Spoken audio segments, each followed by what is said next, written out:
यति बेला चाहिँ अहिले हामीले प्रत्यक्ष रूपमा छिम्केश्वरी माताको दर्शन गराउँदैछौँ र यहाँ हाम्रो साक्षात मनोकामना माता जेनी श्रेष्ठज्यूले चाहिँ जुन योभन्दा अगाडि घन्टी चढाउन ल्याउनु भएको थियो। सम्पूर्ण देश विदेशमा रहनुभएका भक्तजनहरूले चाहिँ अवश्य एकचोटि मनोकामना माता सँगसँगै चाहिँ छिम्केश्वरी माताको पनि दर्शन गर्न आउनुहोला र माताको मन्दिर बनिरहेको छ, हजुरहरूले आएर दर्शन गर्न सक्नुहुनेछ। एकदमै यो समुद्र सतहबाट चाहिँ 2625 मिटर माथि रहेको छ र एकदमै शान्त वातावरणमा रहेको छ, हजुर आएर दर्शन गर्न सक्नुहुनेछ।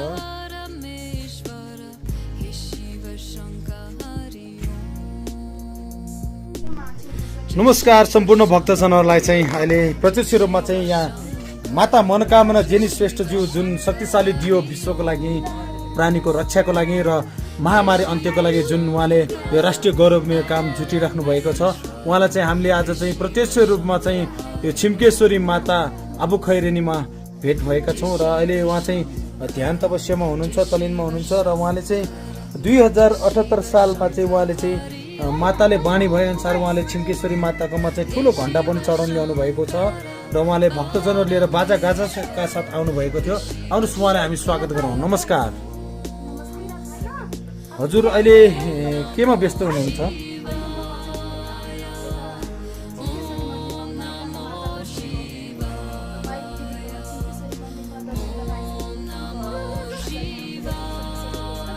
हजुर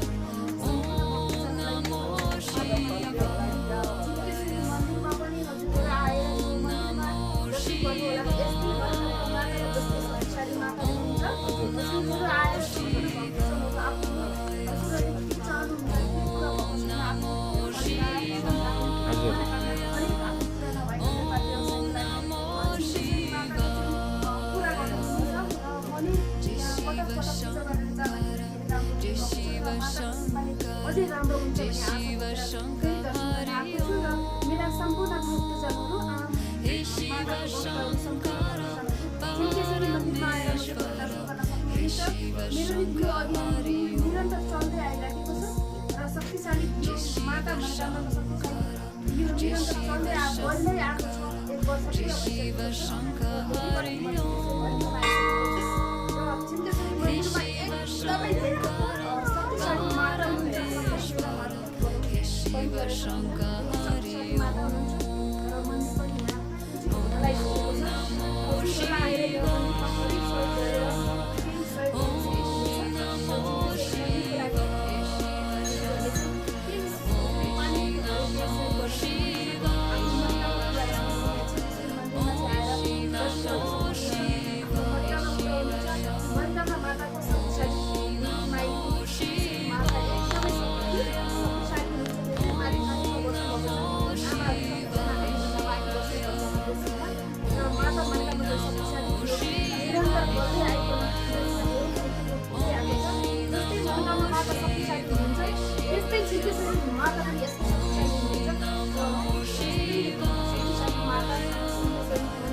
र हजुर, अहिले यो जुन माता मनोकामना माको चाहिँ आमाको चाहिँ शक्तिशाली दियो बालिराख्नु भएको छ र हामीलाई जानकारी अनुसार चाहिँ 1 वर्ष पनि हजुरको पुरा भएर चाहिँ हजुरले विशेष पूजा पनि दिनु भइसकेको रहेछ हैन।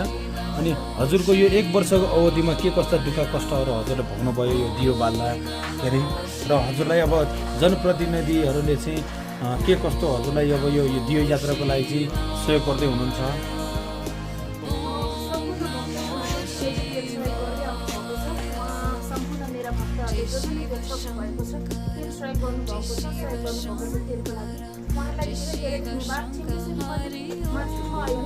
सम्पूर्ण भक्तजनलाई धेरै शक्तिशाली माता हुनुहुन्छ, हजुरको मातामा पुरा होस्, हजुरले सहयोग गर्नुभएको छ, धेरै सहयोग गर्नुभएकोमा धेरै धेरै धन्यवाद। सक्दै छैन बोलौँ र एकदमै धेरै धन्यवाद। समस्या छ, पूजा गर्नुपर्ने छ अनि पनि हजुरले मन्दिरमा हजुरहरूको सम्पूर्ण भक्तजनहरूको मातालाई सहयोग गर्दै आउनुभएका भक्तजनहरूको पूजा पाठ गरिदिन्छु मातालाई। र हजुरको अहिले चाहिँ तपाईँको महँगाईले तेल पनि महँगाईको छ होइन, अनि हजुरको यो अभियानमा चाहिँ तेल के कसरी खबर चाहिँ हजुरले जुटाइराख्नु भएको छ? तेलको चाहिँ एकदमै अहिले हामीलाई तेलको अभाव छ, तेलको धेरै नै अभाव छ, आर्थिकको तेलको एकदम बेसी अभावै छ अहिले। र हजुरले जसरी अब जुन हाम्रो अहिलेको जल्दा पल्दा युवा नेता युवा चाहिँ उहाँ बालेन्द्र शाह जुन उहाँ चाहिँ पहिला स्ट्रक्चर इन्जिनियरका साथै उहाँ चाहिँ ऱ्यापर पनि हुनुहुन्छ होइन, र उहाँ हजुरकै चाहिँ दर्शन र हजुरकै चाहिँ भाकल लाखबत्तीको भाकलपछि उहाँ चाहिँ अहिले हाम्रो काठमाडौँ महानगरपालिकाकोमा चाहिँ मेयरमा चाहिँ उहाँले पदमा चाहिँ जित्न सफल हुनुभएको छ होइन। अनि के कतिको हजुरले उ गर्नुहुन्छ? त्यसको लागि चाहिँ उहाँहरूको पूजा पनि केही समयपछि हाम्रो जाँदैछ र राम्रो काम आज भोलिको सबैजना यता ल पक्नुहोस्। आज भोलिको व्यक्ति र भर्खरको युवा व्यक्तिले चाहिँ यसरी राम्रो काम गर्नुभएको छ आफ्नो देशको लागि होइन, आम जनता आम काठमाडौँ सहरको लागि र नगरपालिकाको लागि उहाँले राम्रो काम गर्दै हुनुहुन्छ, धेरै राम्रो हो। हजुर हस् त धन्यवाद। नमस्ते। छैन तर त्यहाँ चाहिँ छ। त्यहाँ छ त्यहाँतिर छ त्यो त्यो त्यो त्यो त्यहाँ पनि पूजा गर्छ। मेरोमा चाहिँ छैन।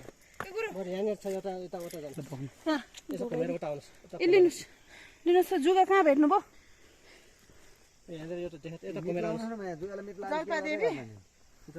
जेठी बुढी बजै बुढी बजे यो हामीले जडाको उहिले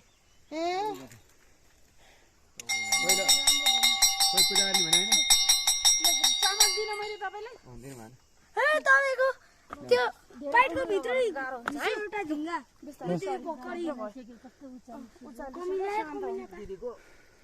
जुगा छ अरे जिउमा जुगा आउला भने फिर मेरो कुरो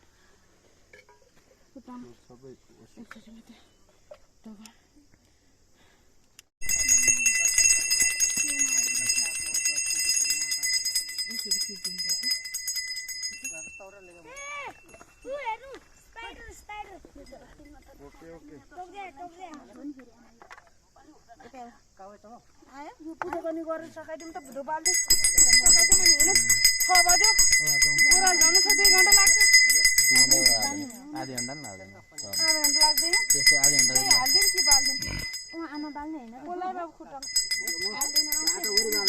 बाल्दै जाने लग्यो त्यहाँ पिपलको रुख छ नि बाबु त्यहाँ गएर टक्राइदिउँ नत्र यति पूजा है अघि छ नि पिपलको रुख होइन हामी आउँदा आउँदा उकालोमा थियो नि हो त्यहाँ ल त्यतिर बाल्दै हिँड्नु लाइटर कसलाई थिएँ मैले यहाँ छ जयमा ल दर्शन गर त्यहाँ भ्याउँछ भने भक्तजनहरूलाई शुभ बिहानी सँगसँगै आज चाहिँ हाम्रो माता मनोकामना चण्डेश्वरी गुरु अनि यहाँ सबैजना हामी चाहिँ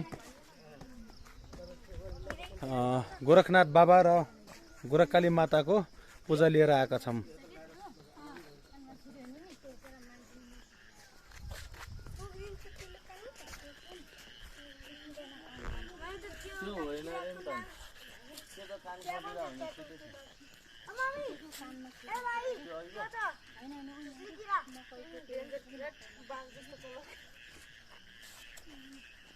खोइ जेठन कहाँ गयो फेरि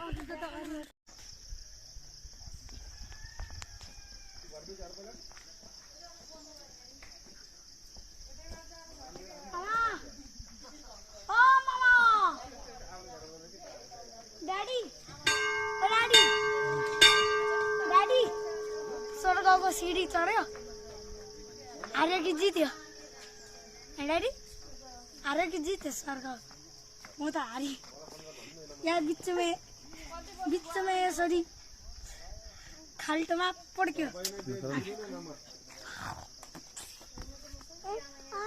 ओम जय जगदीश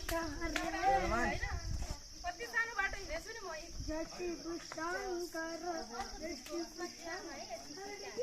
लुलु अब सुक्खा भनेर बोल्ने होइन म ढिका गरेर जम्छु चाहिँ हनुमानको हातै देख्न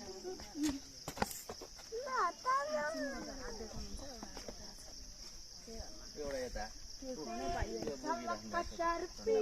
झन्डा बोकेको हो एउटा हात कम्मर की मलाई चाहिँ नमस्ते गरेर देखाउनुहुन्छ तेरी